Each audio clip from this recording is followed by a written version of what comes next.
بسم اللہ الرحمن الرحیم۔ شرح تہذیب کا 7واں باب ہے فصل فی التصدیقات، سبق نمبر 5 میں خوش آمدید۔ آج کے اس سبق کے اندر ہم محصورات اربع کا سور پڑھیں گے۔ عبارت دیکھ لیں۔ ثم المحصورۃ ان یبین فیہا ان الحکم علی کل افراد الموضوع فکلیۃ وان بین ان الحکم علی بعض افرادہ فجزیۃ وکل منہما اما موجبۃ او سالبۃ ولا بد فی کل من تلک المحصورات الاربع من امر یبین کمیۃ افراد الموضوع یسمى ذلک الامر بالسور اخذ من سور البلد اذ كما ان سور البلد محیط به كذلك هذا الامر محیط بما حکم علیہ من افراد الموضوع فسور الموجبۃ الکلیۃ هو کل ولام الاستغراق وما يفيد معناهما من ای لغۃ كانت وسور الموجبۃ الجزیۃ بعض وواحد وما يفيد معناهما وسور السالبۃ الکلیۃ لا شیء ولا واحد ونظائرهما وسور السالبۃ الجزیۃ هو ليس بعض وبعض ليس وليس كل وما يراد فيها۔ ترجمہ دیکھ لیں۔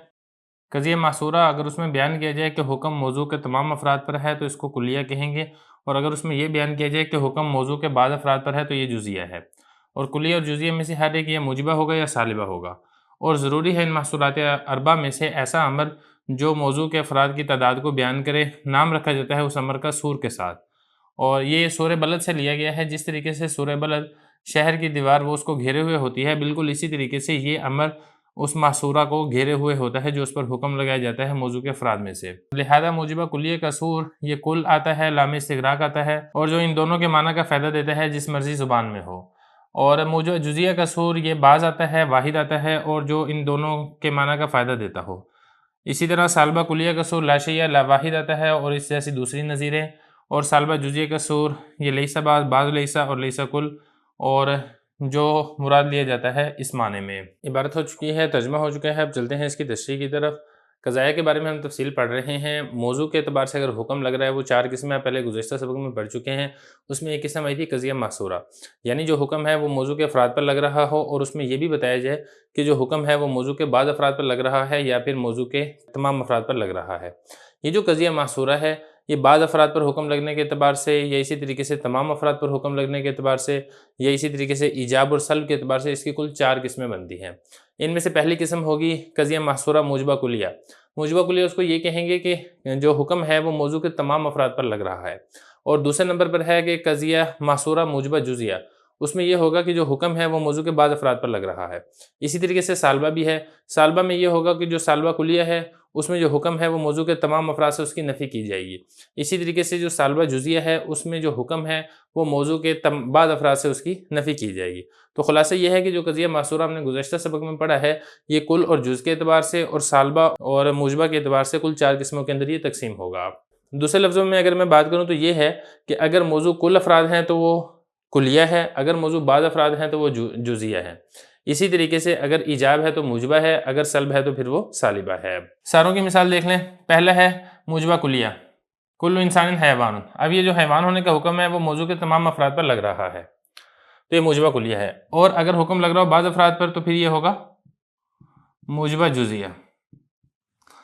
اسی طریقے سے یہاں پہ دیکھیں حجر ہونے کی نفی کی جا رہی ہے اور انسان کے تمام افراد سے نفی کی جا رہی ہے، لہذا یہ ہوگا سالبہ کلیہ۔ اسی طریقے سے یہاں پر بعض حیوان سے انسان ہونے کی نفی کی جا رہی ہے، تو بعض سے نفی کی جا رہی ہے، لہذا یہ ہوگا سالبہ جزیہ۔ چاروں کی مثالیں آپ کے سامنے آ گئی ہیں۔ اب ذرا عبارت دیکھیں۔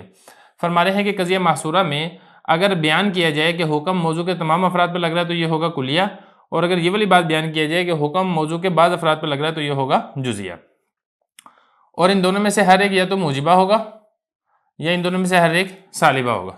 چاروں کی مثالیں آپ کے سامنے آ چکی ہیں۔ آگے دیکھیں ولا بد فی کل من تلک المحصورات الاربع۔ محصورات اربع آپ کے سامنے آ چکے ہیں، موجبہ کلیہ، موجبہ جزیہ، سالبہ کلیہ اور سالبہ جزیہ۔ اب یہ دیکھیں ان محصورات اربع میں سے جو موضوع کے جو افراد ہیں اس کی جو کمیت یعنی اس کی جو تعداد اور گنتی بتا رہا ہے، جو لفظ بتائے گا اس کو سور کہا جاتا ہے۔ مثال کے طور پہ ادھر ہے نا کل انسان حیوان۔ اب یہ موضوع کے تمام افراد کو کون سا لفظ بتا رہا ہے؟ یہ کل بتا رہا ہے، تو ہم یہ کہیں گے کہ موجبہ کلیہ کا جو سور ہے وہ لفظ کل ہے۔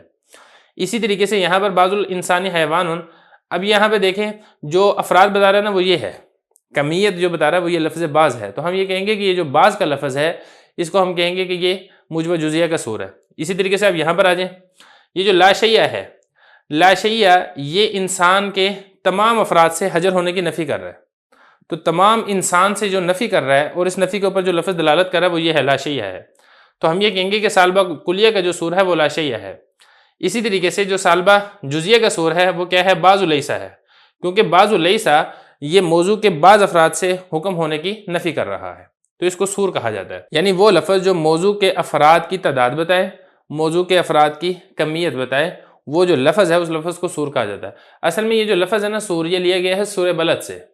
سورہ بلد اس دیوار کو کہا جاتا ہے جو پورے شہر کو گھیرے ہوئے ہوتی ہے۔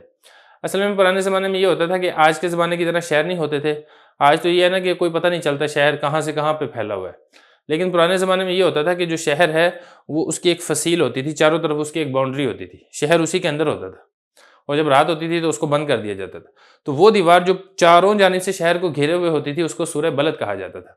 پھر اسی سورہ بلد سے یہ جو سور کا لفظ ہے اس کو لے کر یہاں پر استعمال کر لیا گیا، کیونکہ جو سور کا لفظ ہے یہی موضوع کے افراد پر دلالت کرتا ہے، اس کے موضوع کے تمام افراد کو یا بعض افراد کو گھیرے ہوئے ہوتا ہے، جس کی وجہ سے پھر اس کے اوپر حکم لگتا ہے۔ تو یہ بتانا چاہ رہے ہیں وَلَا بُدَّ فِي كُلِّ مِن تِلْكَ الْمَحْصُورَاتِ الْأَرْبَعِ، محصورات اربع میں سے من امرن کو ایسا امر ہونا چاہیے جو موضوع کے افراد کی کمی یعنی تعداد کو بیان کرے، وہ جو امر ہے اس کا نام رکھا جاتا ہے سور۔ یہ جو سور کا لفظ ہے اخذ من سور البلد، یہ سورہ بلد سے لیا گیا ہے۔ سور کے بارے میں، سورہ بلد کے بارے میں تفصیلی میرا ایک سبق مرقات میں بھی میں نے پڑھایا ہے، ساری کی ساری بات یہی ہے، اس میں کوئی فرق نہیں ہے، آپ وہاں سے بھی دیکھ سکتے ہیں۔ بتانے چاہ رہے ہیں کہ جس طریقے سے سورہ بلد یہ شہر کو گھیرے ہوئے ہوتا ہے، اسی طرح یہ جو امر ہے یہ بھی موضوع کے افراد کو گھیرے ہوئے ہوتا ہے، جس کی وجہ سے موضوع کے افراد پر حکم لگتا ہے۔ اب آگے بتا رہے ہیں سور کیا آئے گا، بتا رہے ہیں موجبہ کلیہ کا جو سور ہے یہ کل ہے اور لام استغراق ہے۔ لام استغراق کے اندر بھی چونکہ وہ تمام افراد کو گھیرے ہوئے ہوتا ہے تو لہذا لام استغراق یہ بھی سور کے طور پہ استعمال ہوتا ہے۔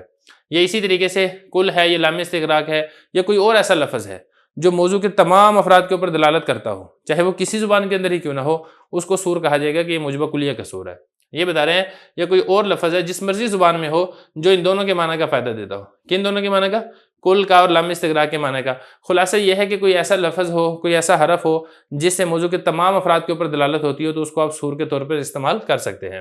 اسی طریقے سے موجبہ جزیہ کا جو سور ہے وہ بعض ہے یا واحد ہے یا کوئی اور لفظ ہے جو ان دونوں کے معنی کا فائدہ دیتا ہو، جس سے موضوع کے بعض افراد کے اوپر دلالت ہوتی ہو، موضوع کے تمام افراد پر نہیں، بعض افراد جس سے معلوم ہوتے ہوں، سمجھے جاتے ہوں، کوئی بھی لفظ اگر یہ بتائے گا تو اس کو آپ موجبہ جزیہ کے سور پر استعمال کر سکتے ہیں۔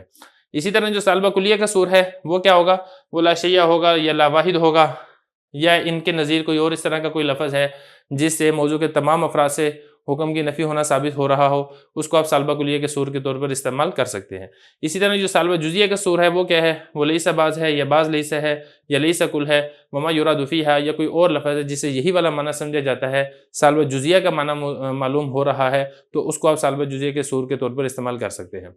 تو یہ جو عبارت ہے نا یہ شرح کی، یہ اصل میں عبارت وہی والی چل رہی ہے اوپر والی کہ موضوع اگر شخص معین ہو تو اس کا نام رکھا جاتا ہے شخصیہ مخصوصہ۔